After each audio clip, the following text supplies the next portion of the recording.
Mire, a mi juicio, porque tienen la intención de disolver el Parlamento y quieren adelantar bien la posibilidad de interpretar la negatoria fáctica ahora nuevamente y luego rehusar bien o esperar que el Congreso le rechace la confianza con el nuevo gabinete que van a tomar juramento dentro de poco.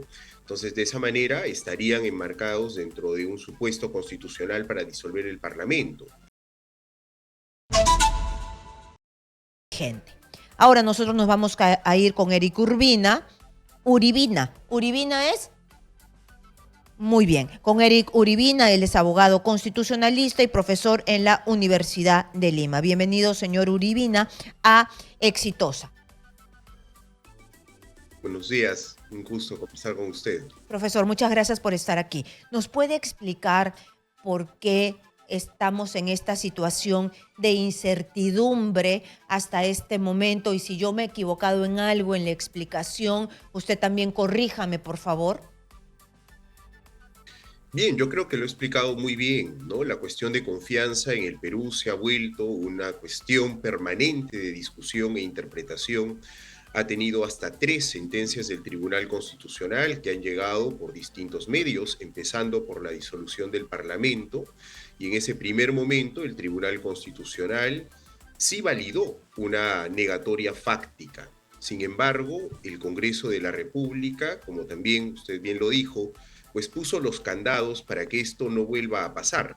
Actualmente, la ley 31355, ley vigente y que a su vez ha sido validada por el Tribunal Constitucional en febrero de este año, establece que no hay más negatoria fáctica. El Congreso de la República aprueba o rechaza y también puede declarar improcedente la cuestión, bien, y en caso de declarar improcedente, no se puede interpretar esta improcedencia como un rechazo a la cuestión de confianza.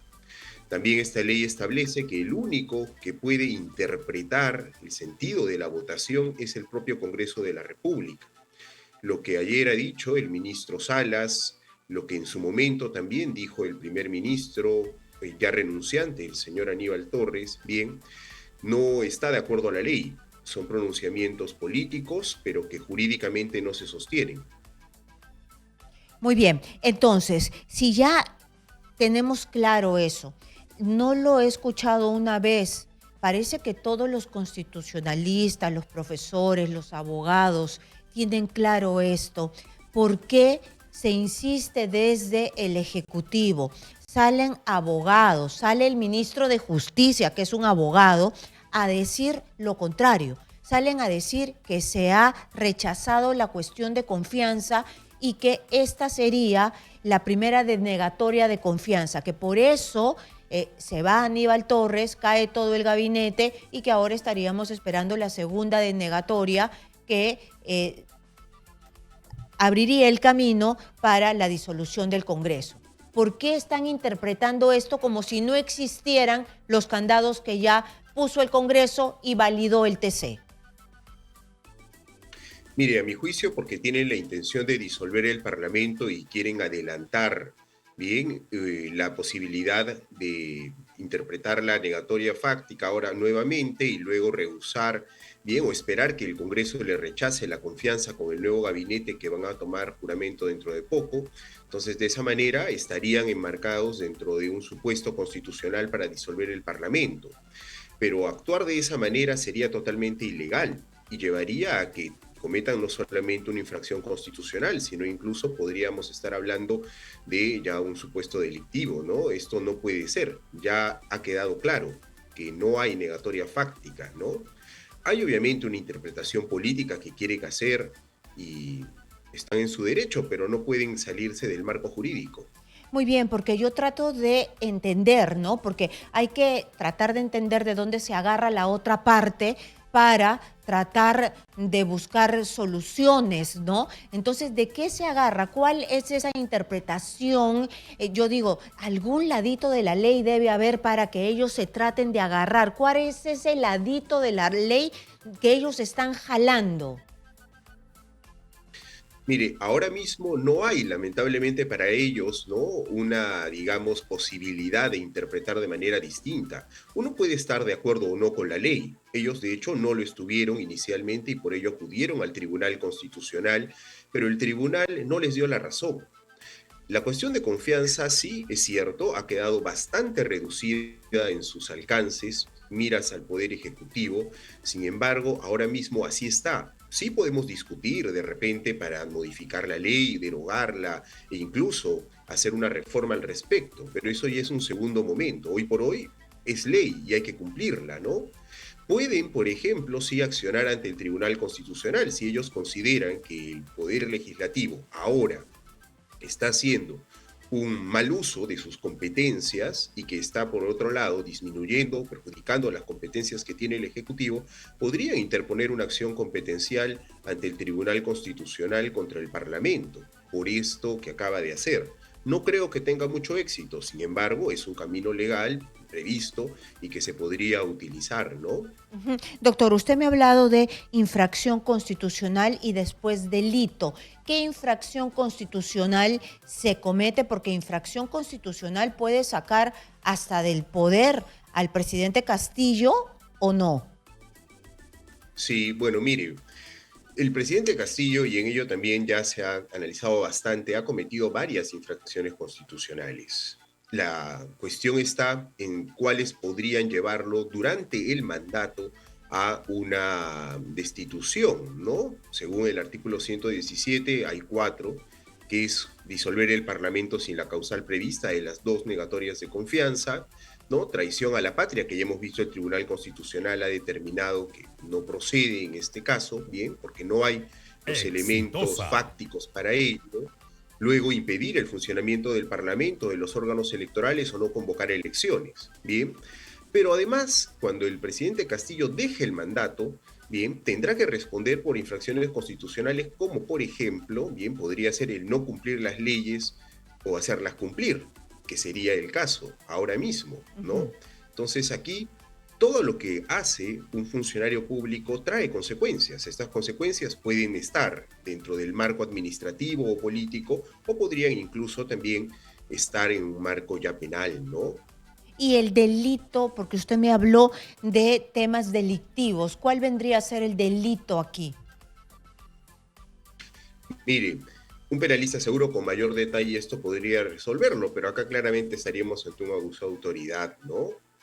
Ujú. Muy bien. Y además esto también que desde el Ejecutivo se nos mienta, porque a mí me queda meridianamente claro de que se nos está mintiendo o no. De repente usted me puede dilucidar esto, porque cuando se dice la ley antirreferéndum, pero desde el otro lado y los constitucionalistas nos dicen y nos explican, esto no es una ley antirreferéndum porque siempre se ha tenido que pasar las reformas constitucionales por el Congreso de la República, que el FONAVI no es una buena, que no es un buen ejemplo porque fue una ley, no fue una reforma constitucional. ¿Es cierto? Es correcto. Esta ley que desarrolla el mecanismo de consulta popular referéndum propiamente no limita la participación ciudadana, no recorta la posibilidad de acudir en referéndum para promover determinadas leyes o incluso alguna reforma. Vea, es claro que el artículo 206 de la Constitución peruana Exitosa. establece que para modificarlo se puede someter a referéndum, pero primero tiene que ser aprobado por el Congreso. El artículo 106 establece que toda reforma constitucional tiene que ser aprobada por el Congreso y sometida a referéndum si es que no alcanzan los 87 votos, bien, pero si es que se alcanzan los 87 incluso hay la posibilidad de que no sea sometida a referéndum la reforma y que se aprueben dos legislaturas. No hay otra manera de reformar la Constitución si no es primero con la aprobación del Congreso de la República y luego se puede hacer la consulta en referéndum, ¿no? Lo que ha mantenido el Poder Ejecutivo, a mi juicio, no tiene pues un asidero real, ¿no? Muy bien, entonces cuando nosotros escuchamos que es una ley antirreferéndum, cuando escuchamos que nos están limitando, es decir, no es totalmente cierto o no es cierto porque esto ya estaba en la Constitución. Es verdad cuando nos dicen que estos cambios que se hizo en este periodo legislativo fue simplemente, algunos congresistas nos han dicho aquí, es que es una ley que no sirvió para nada porque lo que se hizo es definir exactamente lo que ya decía la Constitución. Ciertamente, es una ley declarativa, ¿no? No era necesaria en realidad. Sin embargo, el Parlamento decidió, pues, emitirla para reforzar lo que ya decía la Constitución, ¿no? E incluso ya el Tribunal Constitucional ha resuelto la acción de inconstitucionalidad que también presentaron contra esa ley y finalmente la ha validado, ¿bien? Ha validado. Entonces, no hay, creo, sobre eso mayor discusión, ¿no? El debate ya está cerrado, se ha visto en la última instancia que ha sido el tribunal. Muy bien, y ahora nosotros estamos en una constitución de piedra que nos ata, que dependemos de los votos. Bueno, así es la democracia, ¿no?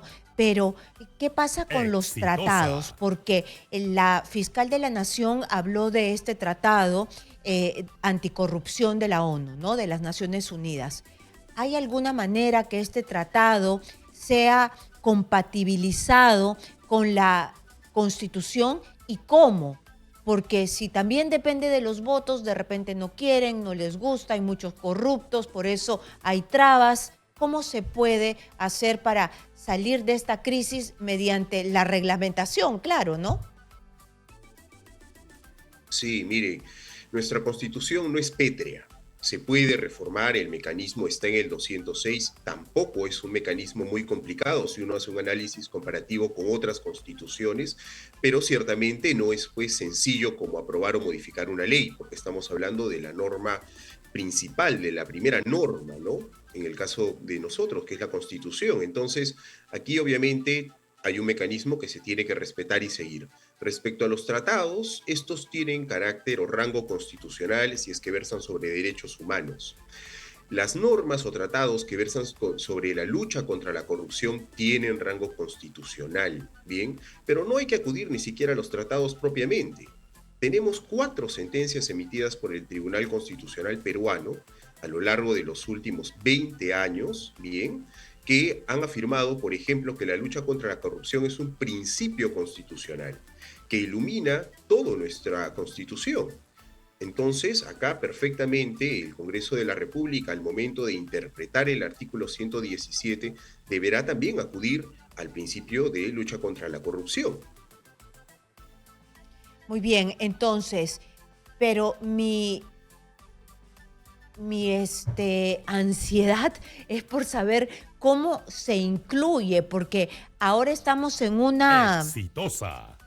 en una fricción ahí dentro del Congreso también, ¿no? Es decir, solamente es el poder de los votos, no hay conciliación, es la oposición por un lado, los oficialistas por el otro, cuando les conviene los oficialistas están con la oposición, cuando la oposición le conviene está con los oficialistas. Entonces, ¿cómo se hace? Mire, es cierto que finalmente el Parlamento habla por sus votos y que va a quedar hasta cierto punto en manos de ellos interpretar el 117, pero se van abriendo otros mecanismos. El abogado del presidente Castillo, el señor Benji Espinosa, ha dicho que va a acudir al Tribunal Constitucional porque ha perdido en sede judicial, ¿no? A través de los recursos que ha venido presentando. Si es que llegara algún amparo, por ejemplo, o habeas corpus al Tribunal Constitucional, por parte de la defensa del presidente Castillo respecto a las acusaciones constitucionales distintas a las previstas en el 117, el Tribunal Constitucional sí tendría que pronunciarse y sí haría una interpretación del artículo 117. Si es que el tribunal hace esto, como ha pasado con el caso de traición a la patria, bien, al Congreso de la República no le quedaría más de otra que someterse a esa interpretación, ¿no? Muy bien, entonces ha quedado claro y ojalá que pues se trate de solucionar con los mejores expertos, con ganas de servir al país y no de servirse ellos mismos. Y hablo de los políticos, ¿no? Porque los políticos son los que nos están poniendo al borde de ya no sé qué, ya la catástrofe, porque cada vez que hay una situación así, lo único que hacen es espantar a los inversionistas. Muchas gracias al doctor Urbina, catedrático de la Universidad de Lima, Eric Urbina. Muchas gracias por estar aquí. Ahora nosotros nos vamos a ir rápidamente con Karen Santillán. Ella se encuentra con el presidente Exitosa. Castillo. Karen.